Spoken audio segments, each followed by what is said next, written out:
I am dying in crisis. Jesus is indifferently resting without care. நான் மடியும் பொழுது இயேசு கவலையின்றி உதவி செய்யவில்லை, என்ன செய்வது? அதான் டாபிக், ரைட்? மார்க்கு 4 சகோதரி வாசிட்டாங்க, இருந்தாலும் ஒரே ஒரு வசனத்தை வாசிக்கிறேன். 37-41, 37-38 வசனங்களை வாசிக்கிறேன். அப்பொழுது சுழல் காற்று உண்டாகி படவு நிரம்பத்தக்கதாக அலைகள் அதன் மேல் மோதிட்டு கப்பலுடைய பின்னையத்தில் அவர் தலையணையை வைத்து நித்திரையாக இருந்தார். அவர்கள் எழும்பி, போதகரே, நாங்கள் மடிந்து போகிறோம், உமக்கு கவலை இல்லையா என்றார்கள். ஆங்கிலத்தில் ஒரு பாடல் இருக்கிறது, with Christ in the vessel you can smile at the song as we go sailing on, right? அது ஒரு முக்கியமான காரியம். ஒரு வயதான சகோதரி பல ஆண்டுகளுக்கு முன்பாக ஒரு கப்பலிலே டெக்கில் உட்காந்து பாட்டு பாடிட்டு இருந்தாங்களாம். அப்போது கேப்டன் வந்து சொன்னாராம், மேடம், நாங்கள் இப்போ தான் அனௌன்ஸ் பண்ணுவேன், ஒரு புயல் வர மாதிரி இருக்கிறது, நீங்கள் உள்ளே போய் உட்காருங்க, வெளியே இருந்து பாட்டு பாடிட்டு இருக்காதீங்கன்னு. அப்போ அவள் சொன்னாலாம், எங்கள் கணவர் மறுத்திட்டாரு, நான் என்னுடைய டாக்டரை பார்க்குறதுக்காக போகிறேன், புயல் வந்து நான் செத்து போயிட்டேன்னா எங்கள் ஹஸ்பண்டை பார்ப்பேன், ஆண்டவர் என்னை பத்திரமாய் கொண்டு சேர்த்தானா என் டாக்டரை பார்ப்பேன்னு சொன்னாலாம். ஆமேன். அப்போது நம்முடைய வாழ்க்கையில் இது ரொம்ப ஒரு முக்கியமான காரியம். எந்த நேரத்தில் எது வருதுன்னு உங்களுக்கு சொல்ல முடியாது. நீங்கள் நல்லா தெரிஞ்சுக்கோங்க, அதை நீங்கள் நன்றாக தெரிந்து கொள்ள வேண்டும். நீங்கள் ஒரு டாக்டர்கிட்ட போய் தலையிலேருந்து கால் வரைக்கும் பார்த்தீங்கன்னா 105 பெராமீட்டர் பார்க்கலாமே. இந்த பெராமீட்டரில் எந்த இது மாறி போனாலும் நீ இப்படி வந்திருக்க முடியாது, மேலே படிக்கட்டு ஏறி வந்திருக்க முடியாது, நீ நடந்திருக்க முடியாது, படுத்திருக்க முடியாது. சில பெராமீட்டர்ஸ் பார்த்தீங்கன்னா instantly it will kill you, dangerous things. இதெல்லாம் யார் பார்த்துட்டு இருக்கிறா? ஆண்டவர் பார்த்துட்டு இருக்கிறார். நீ நிற்பதும் நிர்மூலமாக இருப்பது தேவனுடைய கிருபை, அதை நீ அறிந்து கொள்ள வேண்டும். நம்ம மேகசினில் ஒரு சில்ட்ரன் ஆர்டிக்கல் எழுதியிருந்தோம். அது என்னன்னா, ஒரு ஆள் வந்து தன்னுடைய ஃபேமிலி போட் எடுத்துகிட்டு போய் பெயிண்ட் அடிக்க கொடுத்தாராம். இப்போது அவன் பெயிண்ட் அடிச்சிட்டான். அடுத்த நாள் தன்னுடைய பிள்ளைகள்லாம் போட் ஏறிட்டு சவாரி போயிட்டாங்க. திடீரென்று அந்த ஆள் ஓடியாந்தான் போட்டு ஆள்கிட்ட ஓடியாந்து சொன்னான்னா, சார், நேற்று நான் போட்டை விடும்போது பார்த்தேன், அதில் ஒரு பெரிய ஓட்டை இருந்தது, அந்த ஓட்டை இருந்ததுன்னா என் பிள்ளைங்களாம் செத்துருவாங்க சார் அப்படின்னு சொன்னான். அவன் சொன்னான்னா, நான் பெயிண்ட் அடிக்கும்போது அந்த ஓட்டையை பார்த்து அந்த ஓட்டையை நான் அடைச்சிட்டேன்னு சொன்னானா. ஹல்லேலூயா. உன் வாழ்க்கையில் எந்த இடத்துல ஓட்டை இருக்குது உனக்கு தெரியாது. ஆண்டவர் அடைக்கலைன்னா அது வழியாக தண்ணி வந்து சிங்க் ஆகிடும் உன்னுடைய கப்பல். நல்லா சிந்திச்சு செயல்படுங்க. Life is not a that easy one. Any time Satan can kill you. அந்த அவேர்னஸ் உனக்கு இருந்தாலே போதும். உன் வாழ்க்கையில் ஒரு நல்ல காரியம் நடக்குதுன்னா ஆண்டவருடைய கிருபை இல்லாமல் நடக்காது. துன்மார்க்கனுக்கு அப்படி நடக்காது. அவனுடைய முடிவு வந்து அகாலமாக இருக்குன்னு வேதம் சொல்லுகிறது. காரிடரிலே போடுகிறவனை போல இடித்துக் கொள்வான் என்று வேதம் சொல்லுகிறது, ரைட்? சீஷர்களுக்கு சொல்றாரு, அக்கறைக்கு போவோம் என்று. இவர் தூங்கிட்டு இருக்கிறாரு. உங்கள் வாழ்க்கையிலே கூட சில வேளைகளிலே இயேசு படுத்து தூங்கி கொண்டு இருக்கிறார். தலையணை வச்சு தூங்குறாருன்னா ரொம்ப பீஸ்ஃபுல்லாக தூங்குறாருன்னு அர்த்தம், ரைட்? உன்னுடைய பிரச்சனைக்கு அவர் உதவி செய்யவில்லை, காற்றடித்து கொண்டு இருக்கிறது. பைபிளில் 4 இடத்துல அது மாதிரி வருது. 4 இடத்துலையுமே பார்த்தீங்கன்னா 6 மணிக்கு அவர் வந்து ஆளுங்களை ஏற்றி விட்றாரு, காலையில் 3 மணிக்கு வராரு. 9 மணி நேரம் அவங்க வந்து நடுக்கல்லில் போய் மாட்டிருக்காங்க. ஏன்னா இப்போ நீங்கள் இந்த பீச்லேருந்து நான் பார்ப்பேன், இங்கே வந்து இல்லை உட்காந்தா ஈவினிங் பீச்சுக்கு போவாங்க சில பேர். அவங்க போகும்போதே தெரியும் அவங்க எவ்வளோ தூரம் தண்ணி உள்ளே போகிறாங்க. சில பேர் பார்த்தீங்கன்னா பேண்ட்டில் 2 மடிப்பு படிச்சிருப்பான், அவன் வந்து கணுக்கால் அளவு போயிட்டு வந்துடும். சில பேர்லாம் பார்த்தீங்கன்னா மடிச்சு கட்டிட்டு போவான், அவன் கொஞ்சம் 3 மடங்கால் அளவு போவான். அப்போது நம்முடைய வாழ்க்கையில் அக்கறைக்கு கொண்டு போய் சேர்க்கணும்னா ஆண்டவருக்கு சேர்ப்பார். ஆண்டவருடைய கருத்தில் தான் இருக்கிறது. எனவே நீ மிகுந்த ஜாக்கிரதை உள்ளவனாக இருக்க வேண்டும். பழைய காலத்திலே நடந்த கதைன்னு சொல்கிறாங்க, அது உண்மையாக கதையான்னு தெரியல. ஒரு போட்லேயே ராஜா அவனுடைய மகன் திருமணமாகி வீட்டுக்கு போகிறான், ஒய்ஃபை கூட்டிகிட்டு போகிறான். அப்போ திடீரென்று புயல் வந்து விட்டதான். புயல் வந்தோடனே அவள் கத்துறா, என்ன நீங்கள் ஒன்றும் கவனிக்க மாட்டீங்க, நான் சத்துருவம் போயிட்டு இருக்குதுன்னு. அவன் கூலாக சிரிச்சிட்டு இருந்தானா. அப்போது கொஞ்ச நேரம் பொறுத்து புயல் போயிடுச்சு. அவன் திரும்பி வந்தானா, வந்து தன்னுடைய கத்தியை எடுத்து ஒய்ஃப் கழுத்தில் வச்சானா. அவன் சிரிச்சிட்டே இருந்தாளாம். அப்போது அவன் கேட்டானா, நான் உண்மையான ராஜா, அவனை வெட்டுறோன்னா வெட்டினா யாரும் கேட்க மாட்டாங்க, எப்படி நீ சிரிச்சிட்டு இருக்கிறேன்னு. அவன் சொன்னாலாம், 6 மாதமாக பல காரியங்கள் பேசி திருமணம்லாம் ரெடி பண்ணி இன்றைக்கி திருமணமாக என்னை கூட்டிகிட்டு போகிற, அவ்வளோ ஈஸியாக என் கழுத்து அறுத்துருவியா நீன்னு? ஆண்டவர் உன்னை வனைஞ்சி இவ்வளோ நாள் வளர்த்தின்னு எடுத்து வர்றாரு. ஒரு நாளில் உன்னை கழுத்தெல்லாம் அறுத்துட மாட்டார், சாத்தம் அறுக்கவும் விட மாட்டார். நீ விசுவாசிக்கிற இன்னும் 2 அறிவு இருக்கும். அது இல்லைன்னா உன் வாழ்க்கையிலே நீ முன்னேறியே போக முடியாது. பணம் கொள்ளா பேராசை பார். ஒரு சில பேர் பார்த்தீங்கன்னா பயங்கரமான ஒரு பிரச்சனை இருக்குது, திருமணங்களில் பிரச்சனை இருக்குது, வியாதியில் பிரச்சனை இருக்குது, பாவர்ட்டி இருக்குது, so many things are there. ஆனால் எத்தனையோ காரியங்கள், பணம் கொள்ளாத காரியங்களை ஆண்டவர் உனக்கு செய்து கொண்டு இருக்கிறார். ஆமேன்னு சொல்லுங்கள். ரைட். வாழ்க்கை புயல்களை குறித்து பார்ப்போம். இது நம்ம யாரும் போட்டில் போக போகிறதில்ல. ரைட். நடுக்கடலிலே இருக்கிறார்கள். ரைட். உன் வாழ்க்கை புயல்கள், உன் சமாதான பிரபு உன் பக்கத்தில் இருக்கும் பொழுது என்ன செய்யும்? காட் எந்த இடத்துலலாம் சமாதானம் குறைஞ்சதோ அது வந்ததுக்கு காரணம் பார்த்தீங்கன்னா பயப்படும். பயந்து சீஷர்கள் இருந்தார்கள், அவருக்கு உள்ளே சமாதானம்னு சொன்னார். அப்போ பயத்துக்கும் சந்தோஷத்துக்கும் அதில் பேரலாக இருக்குது. ரைட். அப்போது ஆண்டவர் உன்னுடைய படகில் இருந்ததுன்னா நீ பயப்பட தேவையில்லை. நம்பர் 1. நம்பர் 2, சமாதானம் என்பது புயல் இல்லாமல் இருப்பது மட்டுமல்ல, அது தேவ பிரசன்னமோடு கூட இருப்பது தான். சமாதானம் சொன்னீங்கன்னா எல்லாம் அமைதியாக இருக்கிறது காரியம் இல்லை, ஆண்டவர் உன் கூட இருக்கிறது தான் உண்மையான சமாதானம். ஆமேன்னு சொல்லுங்கள். 3வது பாருங்கள், உன்னோடு இருப்பவர் கொந்தளிப்புகளை அழைக்க வல்லவர் என்பது நீ அறிந்திருந்தால் நீ குழப்பாட வேண்டாம். ஜீசஸ் வரார் என் படுகல, நான் இல் நாட் கேர், அவர் எல்லாத்தையும் பார்த்துக்கொள்வார், நம்பிக்கை இருக்கணும். 4வது பாருங்கள், புயலிலும் அமர்ந்து இருக்கும் பொழுது ஒரு கடினமான பாடத்தை உனக்கு அவர் கற்றுக் கொடுப்பார். ஏன் ஆண்டவர் இந்த மாதிரி புயலெல்லாம் வர வைக்கிறாரு? நேற்றெல்லாம் இல்லை நல்லா தானே போனாங்க, நான் பருவம் தான் மாட்டிக்கிறேன். ஏதாவது கற்றுக் கொடுக்குறாரு அப்பா, அது ரொம்ப முக்கியமான காரியம். அடுத்தது பாருங்கள், உன்னை பார்த்து அக்கறைக்கு கொண்டு போய் சேர்க்கிறேன்றால் நிச்சயமாக கொண்டு போய் சேர்ப்பார். ஏற்கனவே சொல்லிட்டோம். எந்த புயலும் சில நிமிடங்கள் தான் இருக்கும். இந்த லேண்ட் ஃபால்னு சொல்கிறாங்க இல்லையா? இப்போ ஒரு லேட்டஸ்ட்டாக நீங்கள் பார்க்குறீங்களான்னு தெரில, நியூஸ் எல்லாம் ஜமைக்காவில் பெரில்னு ஒரு இது வந்திருக்கு. அது லேண்ட் ஃபால் ஆகும்போது 250 கிலோமீட்டரில் வேகம் வருது. ஒரு 10 நிமிஷத்துக்குள்ளே அது எல்லாத்தையும் அடிச்சுட்டு போயிடுது, அவ்வளோதான். புயலுக்கு பின்னால் அமைதி இருக்கும். எந்த புயலுமே யாராவது சொல்லியிருக்காங்களா என் வாழ்க்கை அப்படியே புயலே அடிச்சுட்டு இருக்குதுன்னு சொல்லுவாங்க, ப்ரேயர் ரிக்வெஸ்ட்டு. அப்படி அடிக்காது, அதுக்கு பின்பாக ஒரு அமைதி வந்துடும். ஆண்டவரின் வாழ்க்கையிலே புயலை அமைதிப்படுத்துவார். 4 இடத்துல ஜீசஸ் எடுத்துகிட்டு போய் புயலை அப்புறப்படுத்தி போய் சேர்த்தாரு. 4 இடத்துலையும் பார்த்தீங்கன்னா அவர்கள் போய் அக்கறைக்கு சேர்ந்த பொழுது திரளான மக்கள் அவருடைய ஊழியத்துக்காக காத்து கொண்டிருந்தார்கள். அமைன்னு சொல்லுங்கள்.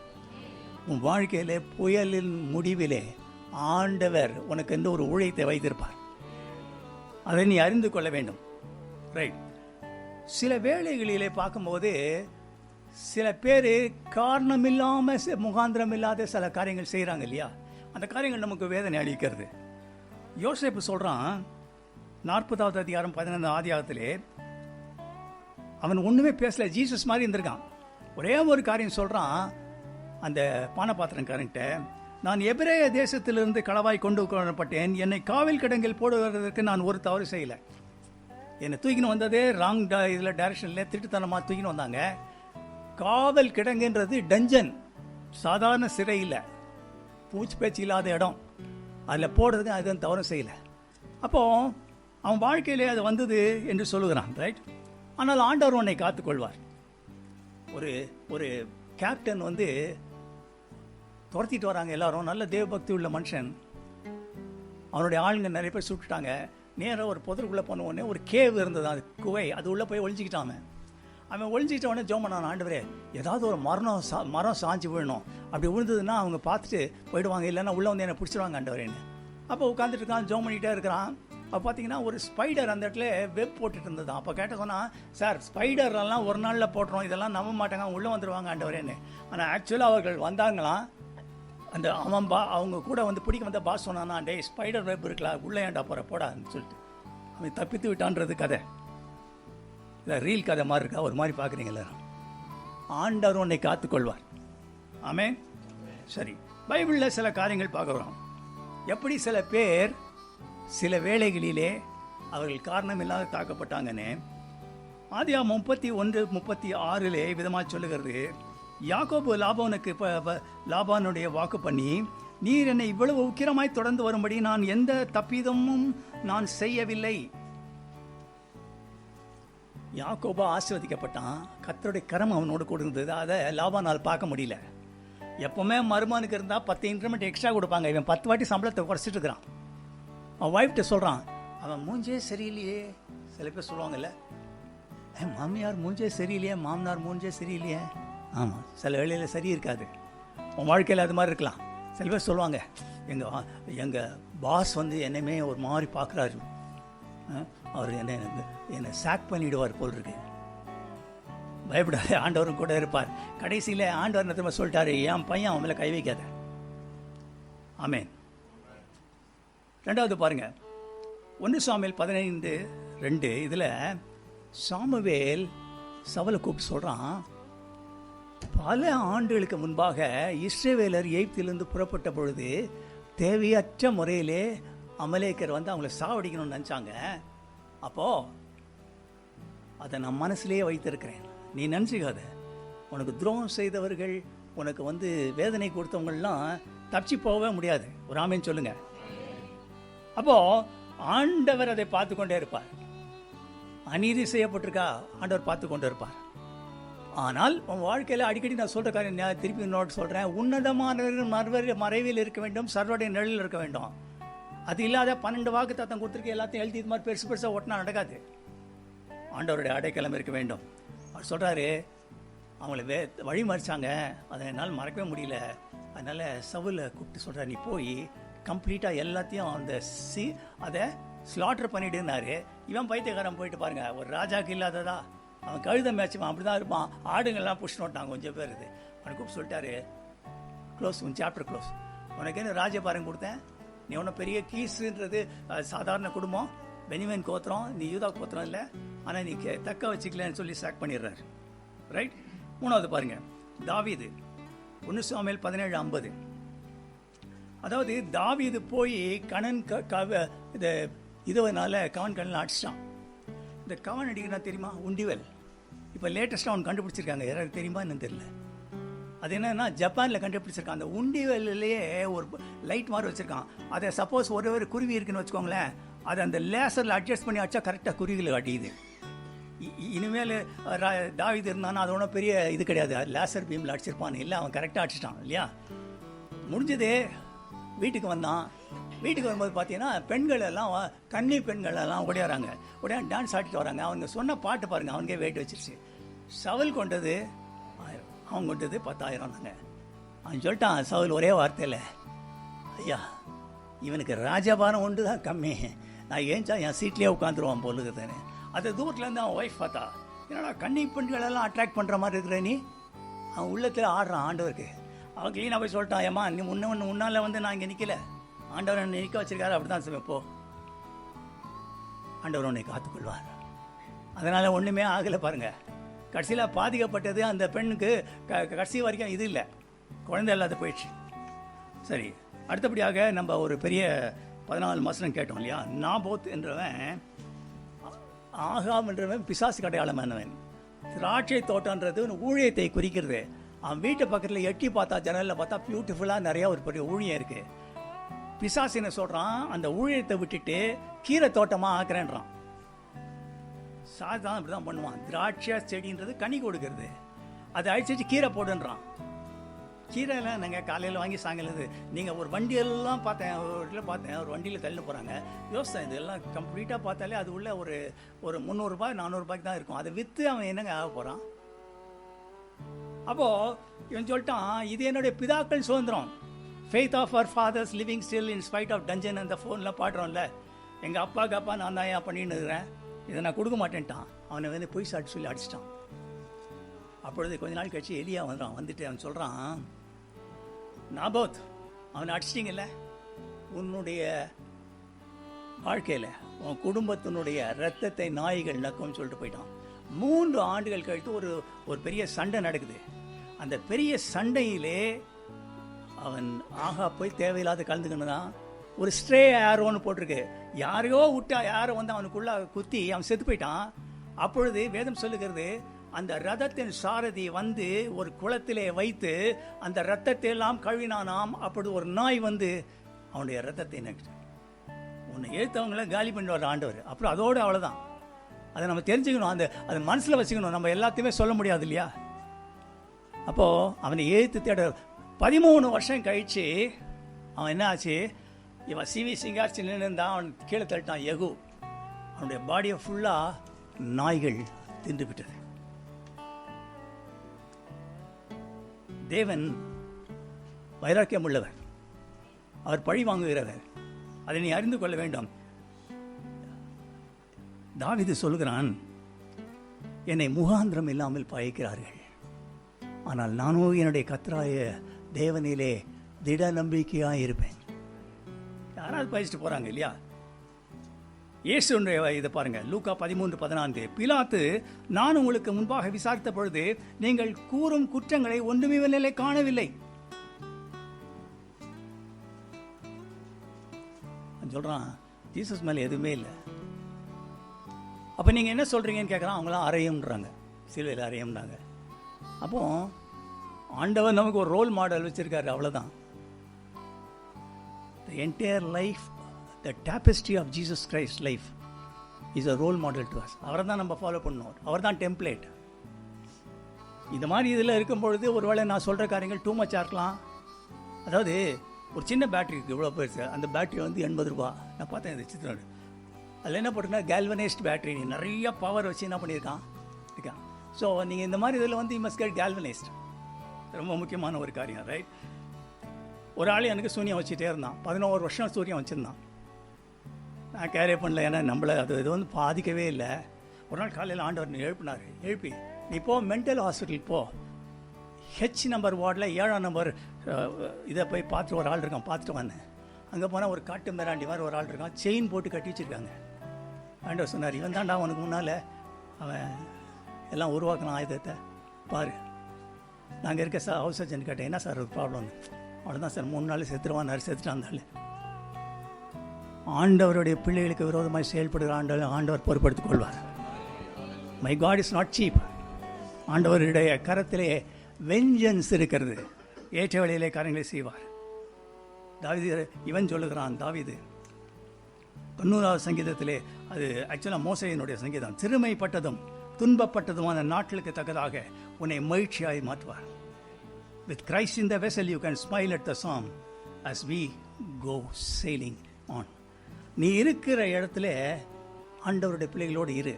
அது ரொம்ப ஒரு முக்கியமான காரியம், ரைட்? ஒரு காரியம் வாசிக்கிறேன், இங்கிலீஷில் தமிழில் சொன்னாலும் கவனிக்கிறேன். Your value depends upon where you are, with whom you are with. Never accept lesser than you are worth deserve. Always be surrounded by people who know your real worth. நான் இப்போலாம் உங்களுக்கு சொல்கிறேன்னு சொன்னீங்கன்னா, அவ்வளோ தூரம் நான் எடுத்து சொல்கிறேன்னா என்னுடைய வேல்யூ தெரிந்தது தான் தெரியும் இல்லையா? புதுசாக யாராவது ஒருத்தன் வந்தால், என்னையா ஒரு சகைய கதை சொல்லி முடிக்கலாம், ஐயா ஏன் போட்டு ஜெவ் மாதிரி இழுக்கிறார்?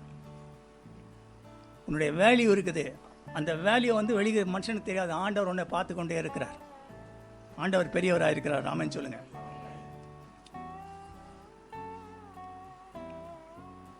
அதுவரை நான் என்ன பண்ணுறது? புயல் அடிக்குது, நீங்கள் வந்திருக்கேன், ஜோம் பண்ணோம், இனிமேல் நான் என்ன பண்ணுறது? நல்லா கவனிங்க. நீ கழுகை போல உயரை பறக்க முன்குறிக்கப்பட்டவன், கூட்டில் மறிப்பேன் என்று சொல்லாதே. கழுகு உட்காந்து சாமுக்கு மேலே போயிடுமா. இட் இஸ் கால்ட் சோரிங்னு போட்டிருக்கு. நீ வந்து காக்கா குருவியோட சண்டை போடாத. It is not your cup of tea, right? ரெண்டாவது, தேவன் உன்னை அடுத்த கட்டத்திற்கு கொண்டு போகும் பொழுது உனக்கு பிரச்சனை வரதான் செய்யும். நான் ஏற்கனவே ஒரு வாட்டி சொல்லியிருக்கேன், ஒரு பவர் மினிஸ்ட்ரி இங்கே நடக்குது, ஆகஸ்ட் 15, 2018. நான் சொன்னேன், அடுத்த கட்டத்துக்கு போவது எப்படி, நிறைய காரியம் சொல்லி கொடுத்தேன். எல்லாம் எக்ஸைட்டடு. எத்தனை பேர் அடுத்த கட்டத்துக்கு போக போகிறீங்க? எல்லாம் கை தூக்குனாங்க, ஒரே கை தூக்குங்க, எல்லாம் இட்டி போவாங்க, எல்லாம் ஃபுல்லாக அந்த ரூம்லாம் டைட்டாக இருக்குது எல்லாம். அப்புறம் சொன்னேன், நீ போன லெவலில் இருக்கும்போது இருக்கிற பிசாசுடைய போராட்டத்தை விட அடுத்த லெவல் போகும்போது அதிகமான பவர் உனக்கு இருக்கும். அதுக்கு ஏற்ற மாதிரி பிசாசுகள் வரும். இருந்தாலும் பரவாயில்லைன்னு சொல்லுறவங்க கையை தூக்குங்கன்னு சொன்னேன். இப்படி உழுதெல்லாம் ஒன்று ஒரே ஓரமாக தான் தூக்கி நிற்குது, எல்லாம் கீழே போட்டான். ஏன்னா எதுக்கு ஐயோ பிசாசு வந்து நம்மளை அழிச்சிருவாயா? தேவன் பெரியவராக இருக்கிறார். ஹல்லேலூயா. தேவன் தற்காலிகமாக சில கதவுகளை அடைத்து அவராக அடைத்து வைத்திருக்கும் போது நீ மனசு சலிச்சிக்காத, எல்லாம் நடக்கும். நிறைய பேர் ப்ராப்ளம் என்ன தெரியுங்களா? குழந்தை பிறகுற மாதிரி இருக்கிறது, கன்சீவ் ஆகிற மாதிரி இருக்குது, பிறக்கல. கல்யாணம் ஆகிற மாதிரி நியர் சக்ஸஸ் சிண்ட்ரோம், அது பேர். கல்யாணம் ஆகிற மாதிரி இருக்கு பிரதர், சாத்தான் அந்த டைமில் வந்து ஆஃப் பண்ணிடுவான், ரைட்? அப்போது நீ வந்து எதுவும் பண்ணாத. ஆண்டவருடைய தயை உனக்கு வரும்பொழுது, ஏற்ற வெளியிலே கர்த்தருடைய தயை வரும்பொழுது ஆப்பர்ச்சுனிட்டி அவர் கிரியேட் பண்ணுவார். அதற்கான காரியங்கள் உன் வாழ்க்கையில் நடக்கும். ஆமென் சொல்லுங்க. வாழ்க்கை படகுன்றது it's not an easy joke. பல ஆண்டுகளுக்கு முன்னாடி எல்லாருக்குமே தெரியும், டைட்டானிக்னு ஒரு கப்பல் இருந்தது.